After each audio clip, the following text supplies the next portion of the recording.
میں نے جب آنکھ کھولی اور خود کو دیکھا اور اپنے ارد گرد کے منظر کو دیکھا تو حیران رہ گئی۔ جہاں سب کچھ پریشان کرنے کے لیے کافی تھا، لیکن مجھے ارد گرد کے منظر کو اور اس منظر کے پس منظر کو سمجھنے کے لیے ابھی کچھ وقت درکار تھا۔ شاید میرے حواس بحال ہوتے تو میں حیران کم اور پریشان زیادہ ہوتی، اور شاید پھر چیخنے چلانے خود کو ان ساری اندیکھی زنجیروں سے آزاد کرنے کی کوشش کرتی۔ چند لمحے تو میں ادھر ادھر دیکھتی رہی، پھر مجھے ایک دم احساس ہوا کہ میرے سب سے پیارے لوگ کدھر ہیں، یعنی میرے اپنے گھر کے لوگ، میرے ماں باپ، میرے بہن بھائی۔ میں نے اونچی آواز میں ان کو آوازیں دینا شروع کر دیں۔ یہ سارا منظر میرے لیے انتہائی ہولناک تھا کہ کوئی بھی جب نہیں آیا تو میں نے کوشش کی میں خود کو بستر سے نکال کر ان سب کو ڈھونڈنے کی کوشش کروں، اور یہ میرا بستر تو نہیں تھا، یہ خدا جانے میں کس جگہ پر موجود تھی، اور اس قدر عجیب سی ٹوٹی ہوئی پرانی سی چارپائی پر لیٹی ہوئی تھی۔ میرے اوپر ایک میلی سی چادر تھی۔ بھلا میں یہاں پر کیسے آ گئی ہوں اور اس چارپائی پر کیسے موجود ہوں؟ میں نے حیرت سے اپنے ارد گرد اور اپنے اوپر پڑی چادر کو دیکھا۔ میں تو ہمیشہ بہت زیادہ صاف ستھرا رہنا پسند کرتی ہوں، اور میری چیزیں انتہائی قیمتی اور بے حد نفیس ہوتی ہیں۔ میں یہاں کیوں لیٹی ہوئی ہوں؟ مجھے جلدی سے یہاں سے اٹھ جانا چاہیے اس سے پہلے کہ امی آ جائیں۔ میں نے پھر سے امی ابو کو آوازیں دیں، اور یہاں میں نے اپنی بہن بھائیوں کو بھی آوازیں دی ہیں، لیکن ابھی تک کوئی آیا ہی نہیں۔ میرے ذہن میں عجیب لامتناہی سوچوں کا سلسلہ شروع ہو چکا تھا۔ پھر سے مجھے خیال آیا کہ امی کے آنے سے پہلے مجھے یہاں سے اٹھ جانا چاہیے، اس سے پہلے کہ وہ یہاں آ جائیں اور مجھے اس طرح گندی مندی حالت میں دیکھ کر اور اس قدر گندے میلے کچیلے بستر پر یوں پڑے دیکھ کر ناراض ہوں۔ میری ماما بھی بہت زیادہ اپڈیٹڈ تھی، اور وہ بھی بہت زیادہ نفاست اور صفائی کا خیال رکھتی تھی۔ ماں نور جلدی جلدی اٹھو، میں نے خود کو ڈانٹا۔ یہ سب کچھ بعد میں سوچ لینا۔ میں نے سوچا کہ مجھے اپنی بڑی بہن کو سب سے پہلے بلانا چاہیے، اس سے سارے معاملے کا پتہ چل سکتا ہے۔ میں نے جلدی سے لائبہ کو آوازیں دینا شروع کی۔ لائبہ، لائبہ، کدھر ہو؟ وہ مجھ سے 4 سال بڑی تھی، لیکن میں نے کبھی اس کو باجی یا آپی نہیں کہا تھا۔ میں اس کا احترام کرتی تھی، لیکن اس کو ہمیشہ اس کے نام سے بلایا کرتی تھی۔ لائبہ، کدھر ہو؟ لیکن لائبہ کی کوئی آواز ہی نہیں آئی۔ میں نے خود کو بستر سے اٹھانا چاہا، لیکن یہ کیا؟ میری سوچوں کا تسلسل ٹوٹ گیا۔ میں تو حرکت ہی نہیں کر پا رہی تھی۔ مجھے یوں محسوس ہو رہا تھا جیسے مجھے کسی نے اندیکھی رسیوں سے یہاں پر جکڑ رکھا ہے، حالانکہ کوئی رسی ظاہری طور پر میرے وجود پر نہیں آ رہی تھی۔ میں نے دوبارہ سے اٹھنے کی کوشش کی، لیکن بے سود، میں تو ہل ہی نہیں پا رہی تھی۔ اوہو، یہ کیا ہوا ہے؟ میں نے اپنا سر اٹھانے کی کوشش کی، لیکن مجھے اپنا سر بے حد بھاری محسوس ہوا، اور ایک دم میں نے چکرا کر واپس اپنا سر نیچے بستر پر گرا دیا۔ بلکہ میں نے کیا گرانا تھا، میرا سر خود ہی نیچے بستر پر گر گیا۔ یہ کیا ہوا؟ میری آنکھوں کے آگے اندھیرا چھا گیا۔ خدا جانے پھر میں اس حالت میں کتنی دیر رہی، اور جب مجھے پھر سے ہوش آیا تو میں نے اپنے ماں باپ اور بہن بھائیوں کو آوازیں دینے کے بجائے سب سے پہلے تو خود کو ان زنجیروں سے آزاد کرنے کی کوشش کی۔ میں نے اپنی ٹانگیں ہلائیں تاکہ میں اس گندی سی میلی چادر سے آزاد ہو سکوں، لیکن خدا جانے کیا ہو رہا تھا، میں حرکت ہی نہیں کر پا رہی تھی۔ میں نے پھر اپنے بازوؤں اور ہاتھوں کو حرکت دینے کی کوشش کی۔ میں نے ذہن میں یہی خیال کیا کہ ابھی میں اپنے ہاتھوں کی مدد سے اپنے جسم کا سارا زور لگا کر اٹھ کر بیٹھ جاتی ہوں۔ کھڑے تو میں بعد میں ہو جاؤں گی، لیکن یہ کیا؟ میں اپنی ایک انگلی تک بھی ہلا نہیں پا رہی تھی۔ پہلے تو میں حیرت زدہ رہی اور سوچتی رہی کہ میرے ساتھ کیا ہوا ہے، لیکن جیسے ہی مجھے کچھ سمجھ میں آنے لگا تھا، شاید مجھ پر کسی بیماری نے حملہ کر دیا، جو میں اپنی ٹانگیں اور بازو ہلا تو نہیں پا رہی تھی۔ بے بسی سے آنکھوں سے تواتر آنسو بہنے لگے۔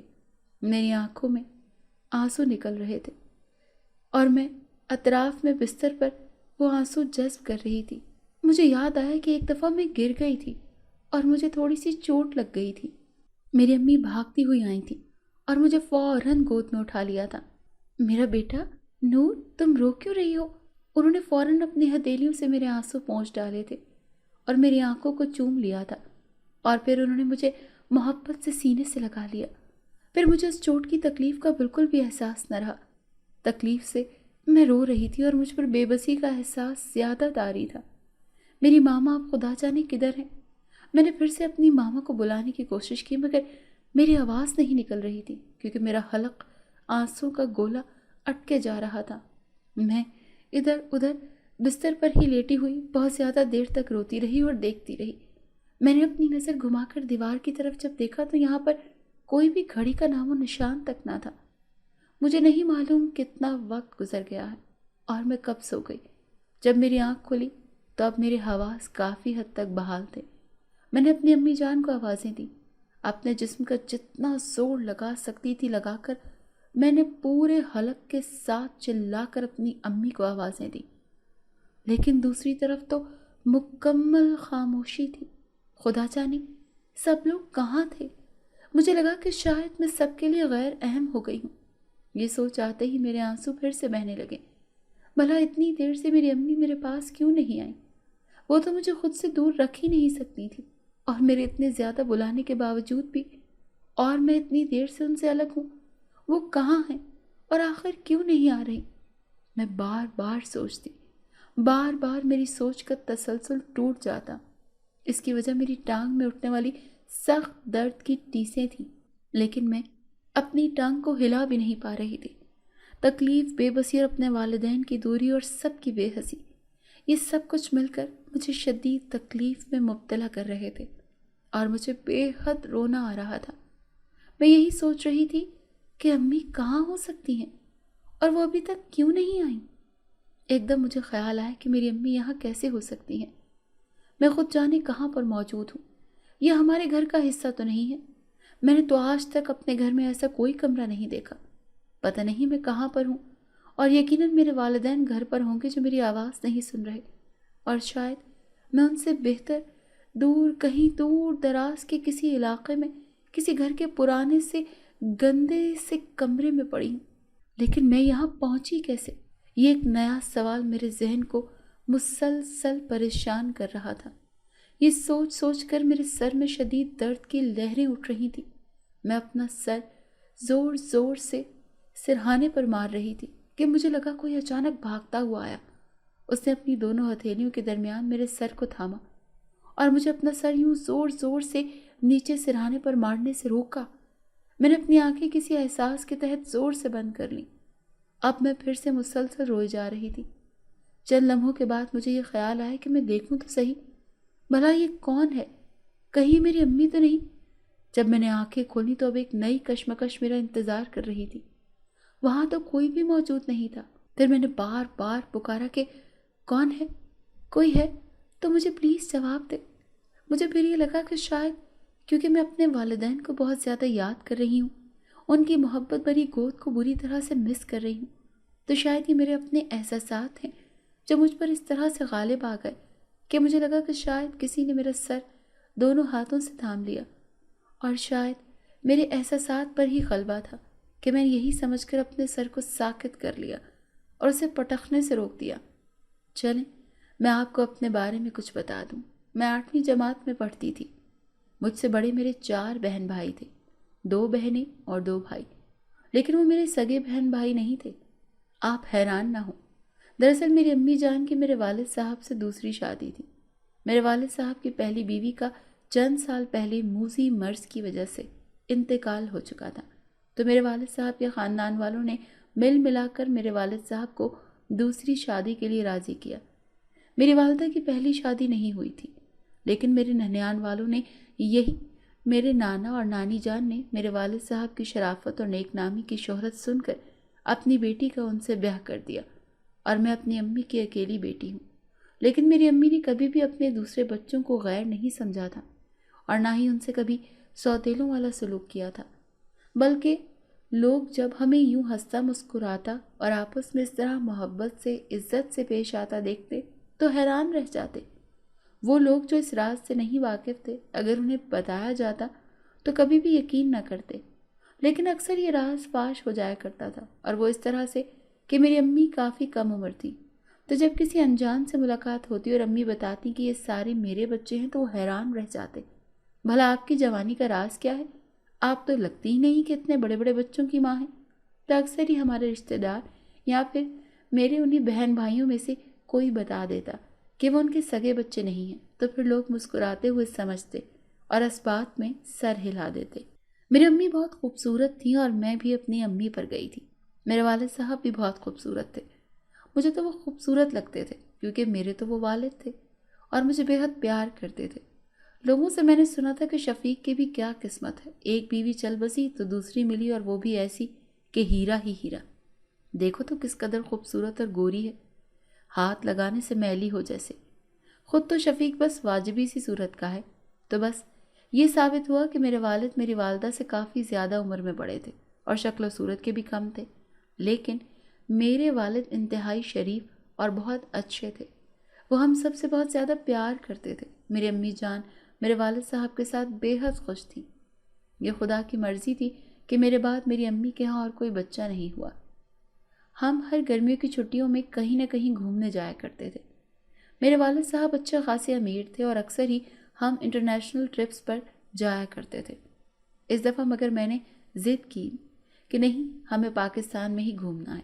हमने पाकिस्तान की सारी खूबसूरती अभी तक नहीं देखी। हम हर साल ही बाहर चले जाते हैं। सबका वोट इंटरनेशनल ट्रिप की तरफ था और एक अकेली मैं ही पाकिस्तान का दौरा करने पर बज़िद थी।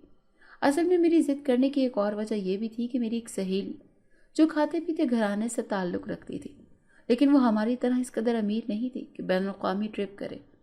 एक दिन क्लास में उसने बेहद उदास होते हुए मुझसे कहा कि महानूर, तुम लोग तो हर बार बाहर चले जाते हो, काश कि तुम लोग भी पाकिस्तान के किसी इलाके में जाओ तो हम भी उन्हीं तारीखों में अपना टूर प्लान करें, तो हम फिर मिलकर हल्ला गुल्ला करेंगे। फिर उसने उदासी से एक लंबी सांस भरी और कहा, लेकिन मैं जानती हूँ ऐसा हो नहीं सकता और मैं अपने वालिदैन से बाहर के किसी मुल्क की सैर की फरमाइश नहीं कर सकती, क्योंकि मैं जानती हूँ कि मेरे वालिदैन बाहर के किसी मुल्क में सैर अफोर्ड नहीं कर सकते। वो इस वक्त इस कदर दुखी शक्ल बनाकर बात कर रही थी कि मैंने उसे झट से कहा, रिदा, तुम परेशान क्यों होती हो? मैं अपने वालिदैन से बात करूंगी और इस दफ़ा हम पाकिस्तान के शुमाली इलाका जात की ही सैर करेंगे। लेकिन तुम्हारे बहन भाई तो कभी नहीं मानेंगे। अगर तुम्हारे वालिदैन मान भी गए तो तुम्हारे बहन भाई, उन्हें अच्छा तो नहीं लगेगा ना? हाँ, लेकिन वो सब मुझसे बहुत प्यार करते हैं, तो तुम देखना मैं उन्हें कैसे मना लूँगी, वो मेरी बात मान जाएंगे। उसने खामोशी से कहा, ठीक है, देखते हैं, चलो अल्लाह करे कि वो सब तुम्हारी बात मान जाए। तो मेरे पाकिस्तान की सैर के लिए जाने की ज़िद करने की एक बड़ी वजह ये भी थी। मेरे बहन भाई तो बिल्कुल भी इस चीज़ पर राज़ी नहीं हो रहे थे, लेकिन मेरे अब्बू जान ने उन्हें आखिर मना ही लिया और वो इस शर्त पर माने कि अगली बार उनकी पसंद का मुल्क सैर के लिए मुंतखब किया जाएगा और अब्बू उन्हें ढेर सारी शॉपिंग भी करवाएंगे। तो बस इस शर्त पर सभी राज़ी हो गए। इसके बाद बहुत खुशो खुर्रम से ट्रिप की तैयारियां होने लगीं और बहुत जोशो खरोश था। मैंने अपनी दोस्त को भी यह खुशखबरी सुना दी थी और उसे कहा था कि बस अब इन्हीं तारीखों में तुम भी अपने वालिदैन को इन इलाकों की सैर के लिए राज़ी कर लो। अगले ही दिन रिदा का फ़ोन आया और उसने मुझे बताया कि उसने अपने वालिदैन को राज़ी कर लिया है और वो भी हमारे साथ ही यहाँ से सैर के लिए निकलेंगे। मैं बहुत ज़्यादा खुश थी और खुश से ज़्यादा पुरजोश थी। इस दफ़ा बहुत मज़ा आने वाला था। कुछ दिनों के बाद हमारी रवानगी थी। यह हमारा 10 दिन का ट्रिप था। मैं बड़े जोशो खरोश से तैयारियों में मगन थी और अपने एक एक लम्हे की एक एक तैयारी की तफसील ज़ेर लब बड़बड़ा रही थी और अपनी बेस्ट फ्रेंड रिदा को बता भी रही थी। वो भी मेरी तरह बेहद पुरजोश और बेइंतहा खुश थी। खुदा खुदा करके वो वक्त भी आ गया जब हमने घर से रवाना होना था। मेरे वालिदैन ने और रिदा के वालिदैन ने आपस में राब्ता कर लिया था और ये प्रोग्राम तय किया गया कि हम इकट्ठे ही निकलेंगे। उन लोगों ने हमारे घर आना था और फिर यहाँ से हम सब ने इकट्ठे निकलना था। मुझे तो सोचकर ही लुत्फ आ रहा था। इस ट्रिप में मेरी दोस्त भी साथ होगी। हम लोगों ने फजर की नमाज से पहले घर से निकलना था। फजर की नमाज के लिए यही इरादा किया गया कि रास्ते में ही कहीं पर रुक कर नमाज अदा कर ली जाए। मुकर्रर वक्त पर हम लोग घर से निकल गए। मेरी और मेरी दोस्त की खुशी देखने के काबिल थी और हमारे वालिदैन हमें देखकर बेइंतहा खुश थे। हमारी बातें ही ख़त्म होने में नहीं आ रही थी। मेरे अब्बू जान तो मुझे बार बार छेड़ रहे थे कि लगता है कि आज रिदा से पहली और आखिरी बार मिल रही हो, इसके बाद तुम लोग नहीं मिल सकोगी और चाहती हो कि आज ही अपनी सारी ज़िंदगी की बातें ख़त्म कर डालो। मैंने उन्हें मुस्कुरा कर कहा, क्या पता ऐसा ही हो। मेरी अम्मी जो मेरे बिल्कुल साथ बैठी थी, उन्होंने फ़ौरन से मेरे लबों पर हाथ रखा और कहा, खुदा न करे तुम लोग हमेशा मिलती रहो और अल्लाह हम सब की ज़िंदगियाँ दराज करे। गाड़ी में इस बात से अफसरदा सा माहौल छा गया। इसे मैंने ही ख़त्म किया और कहा, अरे भाई, इतने अच्छे मौके पर आप लोग कैसी बातें लेकर बैठ गए? कुछ नहीं होने वाला हमें।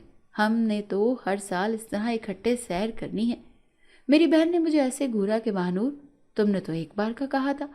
मैंने कहा, हाँ, तुम लोगों को इतना मज़ा आने वाला है कि तुम लोग खुद ही हर बार यही कहोगे कि हमने इधर पाकिस्तान में ही जाना है सैर के लिए, बाहर के किसी मुल्क जाने की ज़रूरत नहीं पड़ेगी। मेरी अम्मी इस बात पर गाड़ी में कहका लगाकर हंसी। सब लोग हंसने लगे। यूं ही हंसते खेलते और रास्ते में एक दो ढाबों पर चाय वगैरह पीने के लिए रुककर हम अपनी मंजिल मकसूद पर पहुंच चुके थे। रास्ता बेहद खूबसूरती से और मज़े में कटा। मुझे तो बहुत ज़्यादा मज़ा आ रहा था। मैं कभी सोच भी नहीं सकती थी कि इस तरह से बाय रोड सफ़र करते हुए इंसान इतना एंजॉय कर सकता है। और फिर जब पसंदीदा लोग साथ हों तो सफ़र तो खुद ही खूबसूरत बनना है। हम लोगों ने अपनी मंजिल पर पहुंचकर खूब एंजॉय किया। आधी रात को मैं और मेरी दोस्त रिदा बाहर निकल आए।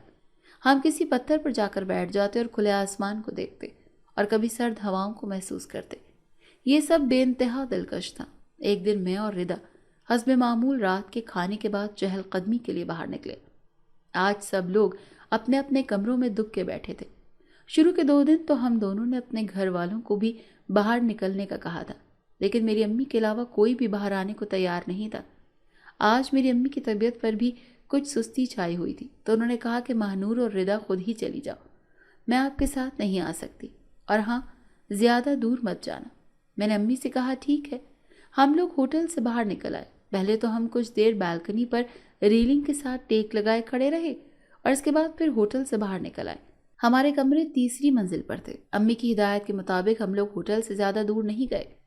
अभी हम उधर ही चहलकदमी कर रहे थे। हमें चहलकदमी करते और बातें करते हुए कुछ देर गुजरी थी। मैंने जेबों में हाथ डाल रखे थे। आज तो कहीं पर भी कोई सितारा भी नजर नहीं आ रहा था। अमावस की रात थी और हर तरफ मुकम्मल तौर पर अंधेरा छाया हुआ था। मैंने ऊपर आसमान की जानिब निगाह करते हुए अपनी दोस्त से कहा कि रिदा, आज किस कदर खौफनाक किस्म की रात लग रही है। हर तरफ अंधेरा छाया हुआ है और हमें देखो, हमें बिल्कुल भी डर नहीं लग रहा, जैसे ये जगह हमारी अपनी ही है। हालांकि हमें आए हुए यहाँ पर दिन ही कितने हुए हैं, लेकिन हमें किसी किस्म का कोई खौफ भी महसूस नहीं हो रहा। उसने कहा, तुमने तो अब मुझे डराना शुरू कर दिया, और डर कर तो मुझे सर्दी भी मज़ीद लगने लगती है। चलो अब वापस चलते हैं और सो जाते हैं। यूं लग रहा था कि जैसे स्याही, चांद, सितारे सब खा गई हो। मैंने कहा, तुम ऐसे कह रही हो जैसे ये स्याही कोई बला है जो चांद सितारों को खा गई है। वो कहने लगी, तुम किस कदर खौफनाक बातें कर रही हो। चलो आओ वापस ऊपर कमरे में चलते हैं। उसने मेरा हाथ थामा और होटल के मेन गेट की तरफ बढ़ गई। मैंने कहा, अच्छा रुको, मुझे शायद चांद कहीं से मिल जाए। ये कहते हुए मैंने शरारत से अपना हाथ उससे छुड़ाने की कोशिश की और आसमान की जानिब देखा। मैंने ऊपर देखा तो मुझे लगा कि होटल की सबसे ऊपर वाली मंजिल से गुलाबी कंबल में लिपटा हुआ बच्चा नीचे गिर रहा है। मैंने तेजी से अपना हाथ बढ़ाया और बेइंतहा भागती उस जगह पर पहुंच गई थी। मैं उस बच्चे को हाथों में थाम लूं। उस जगह नीचे काफ़ी नोकीले पत्थर भी पड़े हुए थे। मैंने जल्दी से उन पत्थरों को हटाया कि अगर खुदा न खास्ता वो बच्चा मेरे हाथों में नहीं गिरता और वो नीचे गिरे तो नोकीले पत्थर उसके जिस्म को जख्मी न कर दें। मैंने नोकीले पत्थर हटाए और फिर अपने हाथ फैला दिए। शायद मैं उस बच्चे को पकड़ सकूं और उसकी जान बच सके। मैं इंतहाई परेशानी से अपने बाजू वाह किए हुए उस बच्चे को पकड़ने के लिए बेताब वहां खड़ी थी। मुझे देखते हुए रिदा भागते हुए वहां पर आ गई और कहने लगी, क्या हुआ? फिर जब उसने मेरी निगाहों के ताक़ुब में ऊपर देखा तो मुझे कहने लगी, ये तुम क्या कर रही हो? किसके लिए तुम अपने हाथ फैलाए खड़ी हो? मैंने उसकी बात का कोई जवाब नहीं दिया। इतनी देर में वो बच्चा मेरे हाथों में आ गिरा, फिर एकदम से वो फौरन गायब हो गया। मैं हैरान रह गई। मैंने हैरानी से अपनी दोस्त के चेहरे की जानिब देखा, जो पहले ही हैरान और परेशान खड़ी थी, और उसके चेहरे पर सवालिया निशान रकम था। उसकी तरफ देखने की देर थी कि मुझसे फिर पूछा, महानूर क्या हुआ? तुम यहाँ क्यों खड़ी हो? ऐसे बाजू क्यों फैला रखे हैं? मैंने उसे बताया कि वो ऊपर से इस तरह से एक बच्चा नीचे गिर रहा था और मैं उसे बचाने की कोशिश कर रही थी। उसने मेरी तरफ देखा और फिर हैरान होकर ऊपर की जानिब देखा और कहने लगी, मैंने तो ऐसा कोई बच्चा या कंबल नीचे गिरता हुआ नहीं देखा। मैंने रिदा से कहा, लेकिन मैंने देखा था। उसने मुझसे कहा, अगर ऐसी कोई बात होती, ऐसी कोई चीज़ नीचे आती तो मुझे भी तो नज़र आती ना। चलो अगर आ ही गई है, अगर वो मौजूद ही थी जैसा कि तुम बता रही हो, تو وہ اب کدھر ہے؟ میں نے اس کی بات سن کر حیرانی سے واپس اپنے بازو دیکھے تو وہ خالی تھے۔ میں نے اسے بتانے کی کوشش کی کہ ردا، میں نے واقعی اس کو اپنے بازو میں محسوس کیا ہے، میں نے اسے پکڑا ہے، اور پھر وہ اچانک سے غائب ہو گیا۔ میری بات سن کر مزید کچھ بھی کہے بغیر وہ میرا ہاتھ تھام کر تیزی سے چلتے ہوئے اندر ہوٹل میں آ گئی۔ پھر وہ مجھے لے کر تیزی سے لفٹ کے راستے کمرے میں آئی اور مجھے کہا کہ جلدی سے جوتے اتار کر بستر میں گھس جاؤ، سردی تمہارے دماغ میں چڑھ گئی ہے۔ وہ مجھے بہلا رہی تھی مگر در حقیقت وہ بھی خوف زدہ ہو گئی تھی۔ وہ ساری رات میں نے اور ردا نے جاگتے ہوئے گزاری۔ اس کے بعد ردا نے کافی زیادہ ادھر ادھر میرا دھیان بٹانے کی کوشش کی، لیکن میرا ذہن بار بار اس کی طرف جاتا۔ اس نے مجھ سے کہا کہ شاید ہم اس قسم کی باتیں کر رہے ہیں اور آپس میں شرارتیں کر رہے تھے، تو شاید اسی وجہ سے مجھے ایسا کچھ محسوس ہوا ہوگا۔ پہلے تو میں نے بار بار انکار کیا، لیکن جب وہ ہر بار مجھے سمجھانے لگتی تو میں نے سوچا کہ وہ بھی میری وجہ سے ہی پریشان ہوئی ہوگی۔ تو میں نے سوچا کہ میں اس سے کہتی ہوں کہ ہاں، مجھے بھی یقین آ گیا کہ وہ میرا وہم ہی تھا اور کچھ نہیں تھا۔ میں نے اسے کہا وہ میرا وہم تھا، حقیقت میں کچھ بھی نہیں تھا، تم ٹھیک کہہ رہی ہو۔ ہم اس وقت کیونکہ باہر اندھیرے میں خوفناک قسم کی باتیں کر رہے تھے تو اسی لیے شاید میرے ذہن میں ایسا خیال آ گیا ہو، اور اگر واقعی کچھ ہوتا تو یقیناً میرے ہاتھوں میں نہیں تو کم سے کم نیچے زمین پر تو گرتا نا۔ لیکن ایسا کچھ بھی نہیں ہوا۔ شکر ہے کہ ردا کو میری بات پر یقین آ گیا۔ میں نے اس کے بعد اپنا رویہ نارمل رکھنے کی کوشش کی۔ اس کے بعد ہم اپنے مقررہ دن پر گھر واپسی کے لیے اپنی گاڑی میں سوار ہو گئے۔ سب لوگ کہہ رہے تھے کہ انہیں واقعی بہت مزہ آیا اور یہ ٹرپ ان کی زندگی کا یادگار اور شاندار ترین ٹرپ رہا ہے۔ میں دل میں سوچ رہی تھی کہ ہاں، یادگار تو میرے لیے بھی رہا ہے، لیکن میں نہیں جانتی تھی کہ یہ میرے لیے صرف یادگار رہے گا اور شاندار تو کبھی بھی نہیں ہو سکتا۔ آتے ہوئے کی نسبت ہمارا سفر کافی خاموشی سے کٹ رہا تھا۔ ذرا سے لمحے کے لیے میری آنکھ لگ گئی تھی۔ اچانک میری آنکھ بے انتہا چیخوں کے ساتھ کھلی۔ میرے دائیں پہلو میں میری والدہ بیٹھی ہوئی تھی اور وہ مسلسل آہوں سسکیوں کے درمیان کلمے کا ورد کر رہی تھی۔ میں نے جھٹ سے اپنی آنکھیں پوری کھول دی۔ میں نے دیکھا میرے ارد گرد خون ہی خون تھا اور میں اپنی آنکھوں سے دیکھا کہ میری امی آہستہ آہستہ خاموش ہوتی جا رہی تھی۔ اس کے بعد اب میری آنکھ یہاں پر کھلی تھی۔ اس حادثے میں میرے دونوں والدین ادھر موقع پر ہی ہلاک ہو گئے۔ میرے چاروں بہن بھائی البتہ وہ معجزاتی طور پر زندہ بچ گئے اور بالکل ٹھیک ٹھاک تھے۔ میرا یہ نقصان ہو چکا تھا کہ میرا حرام مغز پر چوٹ لگنے کی وجہ سے میں نہ تو اپنے دونوں بازو ہلا سکتی تھی اور نہ ہی ٹانگیں۔ میں مفلوج ہو چکی تھی۔ میں صرف اپنے سر کو حرکت دے سکتی تھی۔ معجزاتی طور پر میرے سارے بہن بھائیوں کو کوئی بھی چوٹ نہیں پہنچی۔ دوسرے نمبر والے بھائی کی البتہ ٹانگ کی ہڈی ٹوٹ گئی تھی اور وہ بھی اس کے بعد مکمل طور پر ٹھیک ہو گیا۔ ردا کے گھر والے بھی بچ گئے تھے، لیکن ان کو بھی کافی چوٹیں آئی تھیں۔ مجھے لگتا ہے کہ اس حادثے نے سب سے زیادہ میرا نقصان کیا تھا، کیونکہ میری پیاری، بہت ہی پیاری دوست بھی اس حادثے میں اپنی جان گنوا بیٹھی تھی۔ میں زندہ تو تھی لیکن زندوں سے بھی ابتر حالت تھی۔ مجھے بعد میں پتہ چلا تھا کہ میں بہت دیر تک کومے میں رہی تھی۔ خدا جانے کیا ہوا، میرے بہن بھائیوں کے ذہن میں کیا آیا کہ انہوں نے سوچا کہ اچھا ہے کہ میں بھی مر جاؤں تو ابا جان کی ساری جائیداد کے وارث وہ چاروں ہوں گے، جیسے چاہیں گے اسے استعمال کریں گے۔ لیکن خدا کی کرنی ایسی ہوئی کہ بے شک میں مفلوج ہی صحیح لیکن میں زندہ بچ گئی۔ میری سانسوں کی ڈور سلامت تھی، لیکن میرے بہن بھائی میری اسی ڈور کو کاٹ دینا چاہتے تھے۔ جب میری آنکھ کھلی تو اس کے شاید 1 یا 2 دن کے بعد کی بات ہے کہ میں کمزوری سے آنکھیں بند کیے لیٹی ہوئی تھی کہ میں نے اپنے پاس قدموں کی آہٹ سنی اور اس کے بعد محسوس کیا کہ کوئی میرے سر کو تھوڑا سا اونچا کر کے کسی چیز کے سہارے میں سر کے نیچے کوئی کپڑا رکھ رہا ہے، اور پھر میں نے آہستہ سے کسی نے میرا نام پکارا۔ میں نے بڑی مشکل سے آنکھیں کھولی تو میں نے دیکھا وہ ہمارے گھر کی ملازمہ تھی، رضیہ خالہ۔ میرے منہ سے سرگوشی نکلی اور رضیہ خالہ کی آنکھوں سے آنسو۔ ماہنور بی بی، یہ آپ کے لیے سوپ لائی ہوں۔ انہوں نے مجھے سوپ پلایا تو میری تھوڑی سی طاقت بحال ہوئی۔ پھر میں نے حیرانی سے پوچھا، خالہ، میں کب سے، بلکہ شاید کتنے دنوں سے امی ابو کی آوازیں سن رہی تھی، ان کو آوازیں دے رہی تھی۔ میں نے لائبہ کو اور بھائی کو بھی بہت بلایا لیکن کوئی آیا ہی نہیں۔ میری بات سن کر خالہ کی آنکھوں سے آنسو بہنے لگے اور وہ روتی رہی۔ میں نے کہا، آپ رو کیوں رہی ہیں؟ میری بات کا جواب کیوں نہیں دے رہی؟ مجھے یاد آئے کہ میں کہاں پر ہوں، یہ میرا گھر تو نہیں ہے، نہ ہی میرا کمرہ ہے۔ میں جس گھر پر ہوں، اور آپ یہاں پر کیسے؟ تو پھر میری ان ساری باتوں کے جواب میں رضیہ خالہ نے مجھے وہ سارا قصہ سنایا جو میں بول چکی تھی۔ میرے ذہن میں ان کے آنے سے پہلے وہ حادثہ بالکل بھی تازہ نہیں تھا، لیکن جیسے ہی انہوں نے مجھے اس کے بارے میں بتایا تو مجھے سب کچھ یاد آ گیا۔ اچھا، لیکن میں اگر اپنے گھر میں ہوں تو میں اس وقت کہاں ہوں؟ رضیہ خالہ نے کہا کہ بی بی، وہ جو آپ کے گھر کے پچھلے صحن کی طرف ایک چھوٹا کمرہ بنا ہوا تھا جہاں پر آپ نہیں جاتی تھیں، وہاں پر کاٹ کباڑ رکھا جاتا تھا، تو وہ یہاں سے ہٹا کر ایک کونے میں لگا دیا گیا ہے اور آپ کو یہاں پر شفٹ کر دیا گیا ہے۔ لیکن میں اور میرا کمرہ، مجھے اندر کیوں نہیں رکھا گیا؟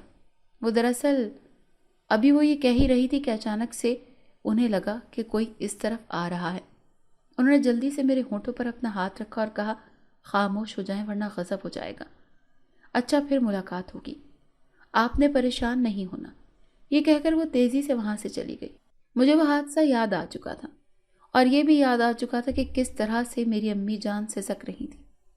میرا خیال ہے اس وقت وہ اپنے شدید زخموں کی وجہ سے بہت تکلیف کی حالت میں تھی۔ مجھے آج رضیہ خالہ ہی کی زبانی اپنے والدین اور اپنی پیاری سی دوست کے فوت ہو جانے کا علم ہوا تھا تو میں بے حد رو رہی تھی۔ یہ میرے لیے بہت بڑا صدمہ تھا۔ اس کے بعد دوبارہ رضیہ خالہ آئیں تو انہوں نے مجھے بتایا کہ کس طرح سے میرے بہن بھائی صرف جائیداد کی خاطر مجھ سے یہ رویہ اپنائے ہوئے ہیں۔ وہ چاہتے ہیں کہ میں یہیں پر گل سڑ کر اور بھوکی پیاسی رہ کر مر جاؤں، کیونکہ وہ جانتے ہیں کہ میں ہل تو نہیں سکتی۔ جب تک میں کومے میں رہی، انہوں نے اسپتال میں دنیا کے دکھاوے کے لیے میرا علاج کروایا، کیونکہ وہ ان کی مجبوری تھی۔ لیکن وہ سب لوگ تو بے حد اچھے تھے، اب انہیں نہ جانے کیا ہوا تھا، یہ سوچ کر میں پاگل ہو رہی تھی۔ ایک دن میں اپنے والدین کو اور ردا کو یاد کر کے بے تحاشا رو رہی تھی کہ مجھے محسوس ہوا کسی نے میرے آنسو صاف کیے ہیں۔ میں نے جب آنکھیں کھولی اور کہا، رضیہ خالہ آپ کدھر ہیں؟ آپ کل سے آئی نہیں، تو میں آپ کو بہت یاد کر رہی تھی، پلیز جلدی آیا کریں، میں پریشان ہو جاتی ہوں۔ رضیہ تو اب کبھی نہیں آئے گی، مجھے ایک آواز سنائی دی۔ میں نے حیرت سے پوچھا، تو آپ کون ہیں؟ ایک دم سے مجھے لگا کہ شاید جیسے میرے سامنے کچھ گلابی سی چنگاریاں ستاروں کی طرح چمکتی ہوں، اور ایک دم سے وہاں پر ایک بہت خوبصورت نوجوان سی عورت کھڑی تھی۔ میں اسے دیکھ کر حیران رہ گئی، یہ کون ہے اور کہاں سے آئی ہے؟ میرے منہ سے بے ساختہ نکلا، آپ بہت حسین ہیں۔ وہ مسکرا دی اور کہنے لگی، بہت شکریہ، تم بہت اچھی ہو اور بے حد حسین بھی، اسی لیے تو تمہیں اچھی لگ رہی ہوں میں۔ لیکن آپ ہیں کون؟ میں نے اس سے کہا۔ میں اس تکلیف دہ کو دہرانا نہیں چاہتی کیونکہ وہ تمہارے لیے بے حد تکلیف دہ ہے، لیکن اس کا ذکر کیے بغیر چارہ بھی نہیں۔ تمہیں یاد ہے اماوس کی رات کو تم نے ایک ننھا سا گلابی کمبل ہوٹل کی چھت سے نیچے گرتا ہوا دیکھا تھا اور اسے بچانے کی پوری کوشش کی تھی؟ ایک دم حیران ہو کر میں اس کی بات سن رہی تھی۔ دراصل وہ میرا بیٹا تھا۔ وہ اپنی بات کر کے خاموش ہو گئی اور مسکرانے لگی۔ وہ مجھے چند لمحے دیکھتی رہی اور پھر کہنے لگی، وہ سچ تھا، تمہارا وہم نہیں۔ لیکن وہ کمبل میرے ہاتھ سے ٹکرا کر اچانک غائب ہو گیا۔ وہ کیسے؟ کیونکہ میں نے اسے دیکھ لیا تھا اور میں نے اسے تھام لیا تھا، اس نے مجھے بتایا۔ لیکن ہوا کیا تھا اور تم نے اسے چھت سے نیچے گرنے کیوں دیا؟ وہ ایک لمبی کہانی ہے، چلو میں مختصر بتاتی ہوں۔ دراصل کسی وجہ سے دوسری جن زادی سے میری بہت سخت قسم کی دشمنی چل رہی تھی۔ جن زادی سے؟ میں نے حیرانی سے کہا، بلکہ یوں کہیں کہ میں اس کی یہ بات سن کر چیخ پڑی۔ ہاں، جن زادی۔ کیوں؟ کیا ہوا؟ میں بھی ایک جن زادی ہوں۔ تم جن زادی ہو؟ میں نے حیران ہو کر پوچھا۔ میں اس کمبل کو تو بھول ہی گئی۔ ہاں، میں جن زادی ہوں، اور تم میری محسن۔ میں تمہارا یہ احسان کبھی نہیں بھولوں گی اور ہر ممکن طریقے سے تمہاری مدد کروں گی۔ میں نے اس بات میں سر ہلایا اور مایوسی سے سانس خارج کی۔ بھلا کیسی مدد؟ تم میری کیا مدد کرو گی؟ اس نے مجھ سے کہا، تم پریشان مت ہو، میں تمہارے حالات سے آگاہ ہوں۔ اچھا تو میری بات سنو، تو اسی دشمنی کی وجہ سے وہاں وہ جنزادی کی ایک دن جب میں سوئی ہوئی تھی تو میری آرام گاہ میں آ گئی اور اس نے میرے ننھے سے بیٹے کو اٹھا کر نیچے پھینک دیا اور پھر زور زور سے قہقہے لگانے لگی۔ میں نے جیسے ہی آنکھیں کھول کر اپنے بیٹے کو دیکھا تو وہاں موجود نہیں تھی۔ شکر ہے کہ تم نے اس کو بچا لیا، ورنہ خدا جانے کیا ہوتا۔ میں تمہاری اس نیکی کا احسان کبھی بھی نہیں اتار سکتی۔ مجھ سے دوستی کرو گی؟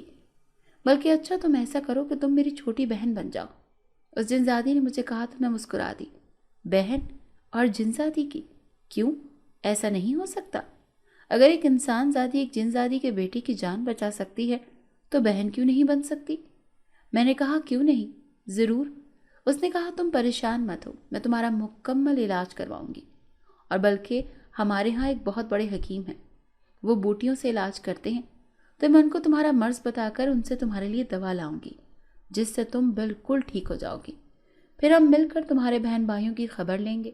और हाँ, तुम परेशान मत होना, तुम्हारे घर के सारे पुराने मुलाजिमीन को फारिग किया जा चुका है, क्योंकि तुम्हारी बहन भाइयों को उन पर यह शक था कि वो चुपके चुपके से तुम्हारा ख्याल रखने की कोशिश करेंगे। तो इसी सिलसिले में रज़िया को भी फारिग कर दिया गया है। लेकिन तुम परेशान मत होना, मैं यहाँ पर आती रहूँगी। अच्छा, प्लीज़ ज़रूर, और जल्दी आना, मैंने बेताबी से कहा। उसने झुककर मेरे माथे पर प्यार किया और फिर इसी तरह से गुलाबी रंग के चमकदार सितारे बन के वो गायब हो गई। इतने अरसे के बाद ये मेरी ज़िंदगी में एक उम्मीद और खुशी की वाहिद किरण थी जो मुझे नज़र आई थी। दिन इसी तरह से गुजरते जा रहे थे। वो गुलाबी सितारों वाली जिनजादी आती, मेरे साथ कुछ वक्त गुजारती, मुझे खाना वगैरह खिलाती और मेरी बाकी की हाजात पूरी करने में मेरी मदद करती और चली जाती। मुझे उसके आने से बहुत तसल्ली रहती थी। मैं सारा सारा वक्त उसी का इंतज़ार करती रहती और अपने वालिदैन और अपनी दोस्त को याद करती रहती। इंसान भी क्या सोचता है, मैंने तो कभी सोचा भी नहीं था कि मेरी ज़िंदगी का इतना खूबसूरत सफ़र इस कदर भयानक साबित होने वाला है। एक दिन मैं अपने वालिदैन को ऐसे ही याद कर रही थी और मुझे बहुत ज़्यादा रोना आ रहा था। मैं बेहद बेताबी से रो रही थी। मेरी सिसकियों की आवाज़ गूंज रही थी कि अचानक मुझे लगा कोई ठिठक कर मेरे कमरे में दरवाजे के आगे रुका। फिर मुझे लगा वो मेरी एक बहन लाइबा है और भाई की आवाज़ें थी। अरे, हम तो समझ रहे थे अब ये इस कदर कमज़ोर हो चुकी होगी कि मरने के बिल्कुल करीब होगी, लेकिन अंदर से तो किसी सेहतमंद इंसान की सिसकियों की आवाज़ आ रही है। हमें देखना चाहिए। मैंने उनकी आवाज़ें सुनी तो जल्दी से अपने आंसू पहुँचे और यूं आंखें मूंद ली जैसे मैं सो रही हूँ। वो लोग अंदर आए और मेरे पास आकर रुके। वो आतिफ भाई थे जिन्होंने मेरे नाक के करीब अपना नाक रखा और फिर लाइबा से कहा, लाइबा ये भी जिंदा है, लेकिन इसकी सांसों की रफ्तार का काफ़ी कम है। उम्मीद है 2-4 दिन में मर जाएगी। मुझे फिर लाइबा के हंसने की आवाज़ आई। हाँ, अच्छा ही होगा, कल की मरती आज मर जाए, खास कम जहाँ पाक। और फिर हमारी ज़िंदगी से सौतेली बहन का कांटा निकल जाएगा, जो हमारी ज़िंदगी में जब आई तो हमारे हिस्से का प्यार अपने नाम कर लिया और अब हमारे बाप को ही निकल लिया। उसने शायद नफरत से मुंह फेरा था और उसके बाद वो चलते हुए कमरे से बाहर निकल गए। आतिफ भाई ने यह भी कहा था कि अगर ये ना मरी तो हम इसका गला दबाकर या इसको किसी चीज़ में जहर मिलाकर चटा देंगे। किसी को क्या पता चलना है, क्योंकि ये इस कदर बीमार है और डॉक्टर्स ने इसके बचने की कोई उम्मीद भी नहीं बताई थी, तो किसी को हम पर शक भी नहीं होगा। हमारी आसानी से जान छूट जाएगी। उनके इरादे सुनकर तो मेरी रूह अंदर तक कांप गई। मैं बेहद परेशान हो गई और मुझे इससे ज़्यादा दुख ये हुआ कि ये मेरे वही बहन भाई हैं। ये किस कदर सफ़ाकाना तौर पर मुझे कत्ल कर देना चाहते हैं। जैसे वो गुलाबी सितारों वाली जिनजादी आई तो मैंने रो रो कर उसे सारी बात बताई कि मैं यहाँ महफूज नहीं हूँ, वो लोग किसी भी वक्त मुझे कत्ल कर सकते हैं। कुछ सोचने के बाद वो कहने लगी, अच्छा तुम मेरा इंतज़ार करो, मैं अभी आई। वाकई वो थोड़ी देर के बाद दोबारा आ गई और कहने लगी, चल मेरे इलाके में मेरे साथ रहो। मैंने कहा, मैं कैसे जा सकती हूँ, क्योंकि जब मेरे बहन भाई मुझे यहाँ पर नहीं पाएंगे तो यकीनन मेरी तलाश करेंगे। हाँ तो करें तलाश, मैंने कब कहा है वो तुम्हें तलाश ना करें, लेकिन हमें इस बात से क्या लेना देना। वो हंसने लगी, और जब तुम मुकम्मल तौर पर ठीक हो जाओगी तो फिर तुम वापस घर में आना और अपना हिस्सा लेना और हंसी खुशी अपनी ज़िंदगी बसर करना। मैं खामोश हो गई, भला ये कैसी बातें कर रही थी। इसके बाद उसने मुझे कहा कि मेरी उंगली पकड़ो। इलाज से अब मेरे हाथ हरकत करने लगे थे। मैं उस जिनजादी की लाई हुई दवाई खा रही थी। उसके कहने पर मैंने उसका हाथ थामा। मेरे जिस्म को एकदम बेहद ज़ोरदार झटका लगा। मुझे लगा शायद मुझे इंतहाई तेज़ वोल्टेज की करंट लग गई है। मैंने डर कर ज़ोर से आंखें बंद कर लीं। आंखें खोलो, देखो तो सही किस कदर खूबसूरत जगह है हमारी। मुझे उसकी आवाज़ सुनाई दी तो मैंने डरते डरते आंखें खोली। वो वाकई बेइंतहा हसीन जगह थी। तो तुम यहाँ रहती हो? लेकिन यहाँ कहाँ रहती हो, यहाँ तो कोई मकान भी नहीं है। वो मुस्कुराकर कहने लगी, अभी दिखाती हूँ तुम्हें मकान। वहाँ पर एक तरफ दरख्तों के झुंड थे। उसने दोबारा से मेरा हाथ थामा और थोड़ा सा नीचे को बैठी, फिर एकदम ऊपर आसमानों की तरफ उड़ गई। फिर वो मुझे लेकर एक काफ़ी ऊंचे दरख्त पर उतर गई। मैं हैरानी से ये सब कुछ देख रही थी। वहाँ पर चंद कमरे बने हुए थे और पगडंडी नुमा रास्ता था। मैं हैरान थी कि दरख्त पर इस कदर इंतज़ाम कैसे हो सकता है। यही लग रहा था जैसे किसी इंसानी आबादी में ज़मीन पर काफ़ी बड़ा चंद कनाल का घर हो। वो घर खूबसूरत और अनोखा सा था। आज से ये तुम्हारा कमरा है, मेरी अच्छी और नेक मेहमान मुझे कहने लगी। अच्छा, मैं तुम्हारे खाने का बंदोबस्त कर लूँ। फिर वो मुस्कुराते हुए वहाँ से चली गई। सब कुछ देखकर मैं सहरज़दा सी थी। मैंने कभी ख्वाब में भी नहीं सोचा था कि किसी जिनजादी से मेरी यूँ दोस्ती हो जाएगी और मैं उसके घर में आके रहूँगी। मैं उसके घर रहने लगी। वो मेरी खूब खिदमत कर रही थी और मेरे इलाज पर भी पूरी तवज्जो दे रही थी। उसकी मेहनत और कोशिश से मैं इस काबिल हो गई थी कि उठकर खड़ी हो सकती थी और चल फिर सकती थी। लेकिन अभी मैं बगैर सहारे के चल नहीं सकती थी। एक दिन मैं बहुत उदास बैठी हुई थी कि वो मुझसे मेरी उदासी की वजह पूछने लगी। तो मैंने बताया कि मुझे अपना घर याद आ रहा है। मेरा दिल चाह रहा है कि उस घर में जाऊं जहां मैं अपने माँ बाप के साथ रहती थी। उसने कहा, इतनी सी बात है, अगर तुम चाहो तो अब तुम इतनी बेहतर हो कि अपने घर में रह सको। वहां पर भी तुम्हारे पास आती जाती रहूंगी, कोई मसला नहीं होगा। उसकी ये बात सुनकर तो मैं खुश होने लगी। मैंने कहा, इससे तो अच्छा और कुछ हो ही नहीं सकता। तुम मुझे मेरे घर छोड़ाओ, आज मैं तुम्हें अपना कमरा भी दिखाऊंगी। इसके बाद मैं उसके साथ अपने घर आ गई। फिर मैं उसे अपने कमरे में ले आई। मैंने उसे बताया कि ये मेरा कमरा है, मैं यहीं रहूंगी। इसके बाद थोड़ी देर वो रुकी और चली गई। अगले दिन मैं कमरे से निकलकर अपने वॉकिंग स्टैंड के साथ बाहर हॉल में आई। मैंने देखा कि मेरी दूसरी बहन आयमा सीढ़ियाँ उतरकर नीचे आ रही थी। वो अपने फ़ोन में मसरूफ़ थी, लेकिन जब उसने मुझे हॉल में स्टैंड के सहारे खड़ा देखा तो हैरान रह गई। वो चीखें मारती हुई वापस चली गई। उसे लगा शायद उसने मेरी रूह देख ली है। जब दोबारा आई तो उसके साथ बाकी बहन भाई भी मौजूद थे। मेरा बड़ा भाई आगे बढ़ा और उसने मुझे झंझोड़ कर कहा, तुम अभी तक जिंदा हो? मैं तो ये समझा था कि तुम अब तक मर चुकी होगी। पर मैंने ही कहा था, तुम्हें दवा दारू नहीं, लेकिन थोड़ी बहुत रोटी देनी चाहिए। तुमने कौन सा बच जाना है, लेकिन शायद मैं गलती पर था। जब उन सबको यकीन आ गया कि ये मैं ही हूँ, तो मेरी दूसरी बहन लाइबा आगे बढ़ी और मेरे हाथ से स्टैंड खींच लिया। मैं डगमगा गई, लेकिन गिरने से बच गई। इतने में मेरी नज़रों के सामने यूं लगा जैसे लाइबा को किसी ने पीछे से खींचा है, और वो जाकर सोफे से जा टकराई और नीचे गिर गई। वो इस सूरत हाल पर हैरान रह गई। पहले तो मैं भी हैरान हुई, लेकिन फिर मुझे गुलाबी सितारों की झलक दिखाई दे गई तो मैं मुतमईन हो गई और मुस्कुरा दी। अच्छा, अब तुम हमारे लिए खड़ी होकर मुस्कुराओगी?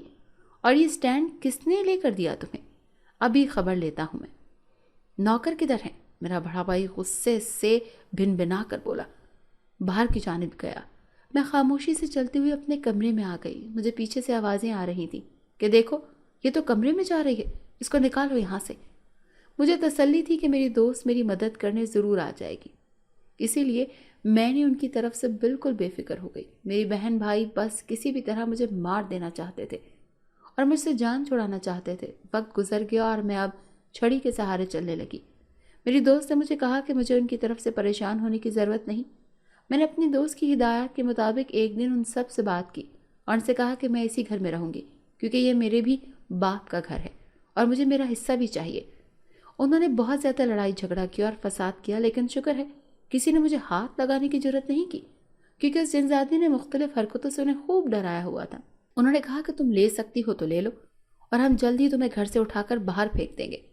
जब जिनजादी आई तो मैंने उसे बताया कि इस तरह से सारी बात हुई है। उसने मुझे हौसला दिया और कहा, हम तुम्हारा केस अदालत में लड़ेंगे, तुम्हें हिस्सा मिल जाएगा। मैंने कहा, तुम नहीं जानती, हमारे यहाँ की अदालतें इंसाफ देते इतना वक्त लगा देती हैं कि इंसान कब्र में पहुँच जाता है। वो खामोश हो गई, फिर कहने लगी, एक तरीका है। उसके चेहरे पर एक शरारती सी मुस्कुराहट थी। अब तुम बस मान जाना, मज़ा आएगा। मैं उलझन से उसे देख रही थी। उसने कहा, मैं तुम्हारे बहन भाइयों को साथ वो करूँगी कि इसके बाद वो खुद ही ये घर छोड़कर भाग जाएंगे। मैंने कहा, लेकिन मैं ऐसा नहीं चाहती। यही तो मैं कह रही थी कि तुम मान जाना, तुम फिक्र ना करो, उन्हें उनका हिस्सा देकर ही भेजूंगी। उसकी बात सुनकर मैं भी खिलखिलाकर हंस पड़ी। मैंने कहा, ठीक है। एक दिन मैं सो रही थी कि मुझे मेरे नाम की पुकार सुनाई दी, उठो जल्दी उठो। मैंने देखा वो जिनजादी मेरे ऊपर झुकी हुई मुझे जगा रही थी। मैंने देखा कमरे में धुआं भरा हुआ था। उसने मुझे बताया कि तुम्हारे बहन भाइयों ने यहाँ तुम्हें मारने के लिए आग जलाई थी ताकि तुम अंदर ही चलकर मर जाओ। शुक्र है कि मैं वक्त पर पहुंच गई। बस बहुत हो गया, अब तो कुछ सोचना ही पड़ेगा। इसके बाद उसने मेरे बहन भाइयों के साथ चंद दिन छोटी मोटी खौफनाक शरारतें की और वाकई वो वहाँ से निकल गए। उसने मुझसे एक नोट लिखवाया और उनकी रिहाइशगाह पर वो नोट और मेरे अब्बू जान की जायदाद में से बनने वाला हिस्सा नकदी की सूरत में वहाँ रख दिया। अब घर में मैं सुकून से हूँ। सुकून तो आ गया, मगर मैं तन्हा रह गई। 2 माह के बाद जब उसे ये बात मैंने बताई तो उसने कहा कि तुम्हारी शादी करना ज़रूरी है ताकि तुम इस घर में अकेली महसूस न करो। मेरे नाना कहने के बावजूद उसने मेरे लिए एक अच्छा सा लड़का ढूंढ लिया और उसे और उसके वालिदैन को इस बात पर रजामंद कर लिया कि वो और उसके वालिदैन मेरे बाप के घर यहाँ मेरे साथ रहेंगे, क्योंकि मैं यहाँ पर अकेली रहती हूँ। लेकिन उसने उन्हें ये नहीं बताया कि मैं इस दुनिया में अकेली हूँ। उसने अपने इलाके में से एक जिनजादी को मेरी माँ के रूप में ढाला और कुछ को बहनों के रूप में, और कुछ रिश्तेदारों और कुछ जिनमें मेरे भाइयों के किरदार थे वो भी ढाले गए, और इस तरह से उसने मेरी शादी करा दी। और अब मैं अपने शौहर और सास ससुर के साथ हंसी खुशी ज़िंदगी बसर कर रही हूँ। मेरे बहन भाइयों ने कभी मुझे पलट कर नहीं पूछा, ना ही मैंने उनसे मिलने की कोशिश की।